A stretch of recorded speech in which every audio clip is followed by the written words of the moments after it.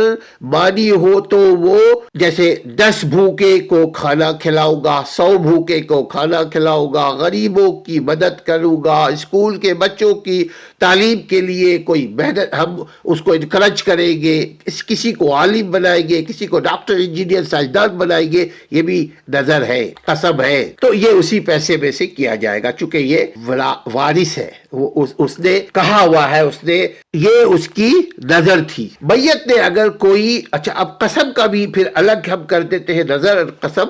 میت نے اگر کوئی جائز اور حلال نوعیت کی قسم کھائی ہوئی ہو تو سب سے پہلے اس کی قسم کو پوری کی جائے گی، خواہ اس نے کسی سے وعدہ کیا ہو، وعدہ وفا کرنا بھی ہم پر لازم ہے، ورنہ منافقوں کی نشانی ہے کہ وہ جو بولے، جھوٹ بولے، وعدہ کرے پورا نہ کرے، تو جو وعدہ کیا وہ پورا کرنا اس کے وارثین کی ذمہ داری ہے، تو اس پیسے میں سے۔ کیونکہ ایک صحابی نے محمد سرور کائنات صلی اللہ علیہ وسلم سے پوچھا کہ میری والدہ وفات پا گئی ہے اور اس کے ذمے، یعنی والدہ کے ذمے 1 مہینے کے روزے ہے، کیا میں اس کی طرف سے ادا کروں؟ آپ صلی اللہ علیہ وسلم نے فرمایا، جی ہاں، اللہ کا قرض زیادہ حقدار ہے، اللہ کا قرض پہلے ادا کرو۔ یہ کہا ہے، صحیح بخاری میں ہے۔ نمبر 3، وصیت۔ میت کی جائز وصیت کو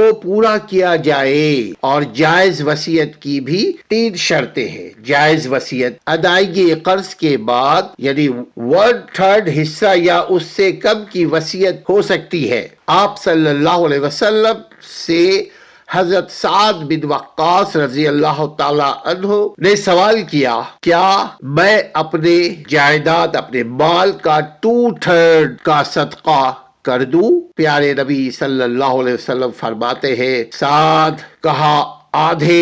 پیارے نبی صلی اللہ علیہ وسلم نے فرمایا، سعد نہیں۔ پھر سعد نے کہا، سعد بن وقاص رضی اللہ تعالیٰ عنہ نے فرمایا، آدھے حصے کو صدقہ کر دے ہم چیریٹی میں۔ آپ صلی اللہ علیہ وسلم نے فرمایا، نہیں۔ سعد نے کہا، 1/3 مال کا صدقہ کروں؟ پیارے نبی صلی اللہ علیہ وسلم صدقے جاؤ، قربان جاؤ اپنے رسول کائنات سرور کونین صلی اللہ علیہ وسلم پر، فرماتے ہیں، آپ نے فرمایا 1/3 کا کر دے، یعنی 1/3 کر دو، لیکن 1/3 یعنی 1/3 بھی زیادہ معلوم ہوتا ہے۔ اس سے پتہ لگتا ہے کہ اپنے گھر والوں کا حق پہلے ہے، باہر والے کو بعد میں دو، پہلے اپنے گھر والوں کا حق ہے۔ ان ورثاء کے حق میں وصیت نہ کرے جو ترکہ میں سے حصہ دار ہے، جو ترکہ میں سے حصہ دار ہوتے ہیں ان کے لیے کوئی وصیت نہیں ہے، اس کے علاوہ وصیت کرنا چاہیے۔ ان ورثاء کے حق میں وصیت نہ کرے جو ترکہ میں سے حصہ لینے والے ہو۔ یقیناً اللہ تعالیٰ نے ہر حقدار کا حق مقرر کر دیا ہے۔ اب کسی وارث کے لیے وصیت کرنا جائز نہیں ہے، کسی وارث کے لیے نہیں آپ وصیت کر سکتے، میں وصیت کرتا ہوں کہ اپنے بیٹے کو اتنا دوں گا، نو، وہ 1/3 کے علاوہ وصیت جو اللہ نے کر دیا کہ بیٹے کو 1/2، بیٹی کو 1/4، بیوی کو 1/6، ماں کو 1/8، یہ جو پرسنٹیج جو اللہ رسول نے کر دیا، ہم اس کے پابند ہیں اس کو پورا کرنے کے۔ یہ کہا ہے سنن ابی داؤد اور جامع ترمذی میں۔ کسی حرام کام کی وصیت نہ کیا جائے، نافرمانی کے کاموں میں اطاعت نہیں کی جاتی، اطاعت تو صرف نیکی کے کاموں میں ہے۔ صحیح بخاری۔ سورہ لقمان میں اللہ سبحانہ و تعالیٰ فرماتے ہیں، ترجمہ ہے، اور اگر وہ دونوں ماں باپ تجھ پر اس بات کا دباؤ ڈالے کہ تو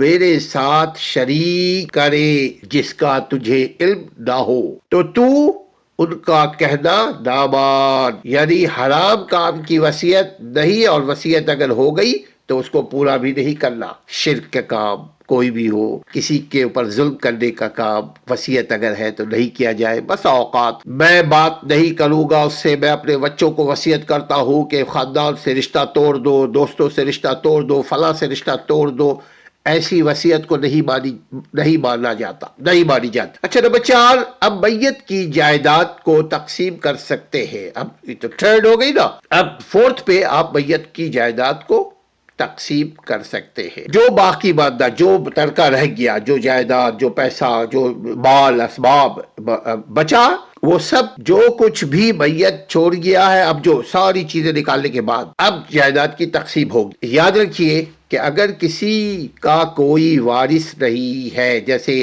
طارق عزیز کا کوئی وارث نہیں تھا، رشتہ دار تو تھے، وارث نہیں تھا، اس نے پاکستان کو ڈونیٹ کر دیا اپنی کل جائیداد، لیکن اگر کسی کا کوئی نہیں ہے تو وہ گورنمنٹ کو دے سکتا ہے، چیریٹی آرگنائزیشنز کو دے سکتا ہے، مساجد کو دے سکتا ہے، مدرسوں کو دیا جا سکتا ہے، یا جو ان کے غریب دور کے رشتہ دار ہیں جن کو حق نہیں ہے، جن کو وراثت میں کوئی حق نہیں ہے، جیسے دور کے کزنس ہوتے ہیں، آپ ان کو غریب اگر ہے تو ان میں اگر وہ ان کی جائیداد تقسیم ہو جائے، اگر وارث نہیں ہے تو وہ بہتر ہوگا۔ جمہور علماء کے نزدیک اگر ملک میں شرعی نظام نہیں ہے، دعا کیجئے کہ ہمارے ملک میں اسلامی نظام آ جائے۔